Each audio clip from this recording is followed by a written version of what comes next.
पंजाब के एक छोटे से गांव में life insurance corporation of India यानी LIC का एक एजेंट रहता था जिसका नाम रमेश था। रमेश सिर्फ पॉलिसी बेचने वाला एजेंट नहीं था, बल्कि वो लोगों का भरोसेमंद साथी भी था। रमेश का एक ही नियम था, ईमानदारी और सच्चाई के साथ काम करना। वो कभी भी ग्राहकों को गलत जानकारी देकर पॉलिसी नहीं करवाता था। अगर किसी ग्राहक के लिए कोई पॉलिसी सही नहीं होती थी तो वो खुद ही मना कर देता था। एक दिन गांव का एक गरीब किसान उसके पास आया। किसान ने कहा, मैं अपने परिवार की सुरक्षा के लिए पॉलिसी करवाना चाहता हूं, लेकिन मेरे पास ज्यादा पैसे नहीं हैं। रमेश ने उसकी स्थिति को समझा और उसे वही पॉलिसी बताई जो उसके बजट में थी और उसके परिवार के लिए फायदेमंद भी थी। उसने किसान को हर बात साफ साफ समझाई, कोई भी बात नहीं छुपाई। कुछ सालों बाद एक दुखद घटना हुई और उस किसान की मृत्यु हो गई। उस समय रमेश ने किसान के परिवार की बहुत मदद की। उसने सारे कागज तैयार करवाए और जल्दी ही क्लेम दिलवा दिया।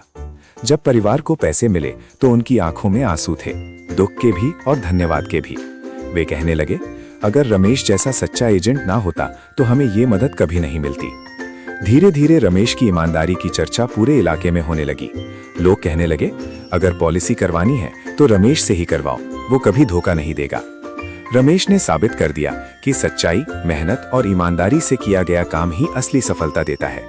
वो सिर्फ एक LIC एजेंट नहीं था, बल्कि समाज के लिए एक मिसाल बन गया।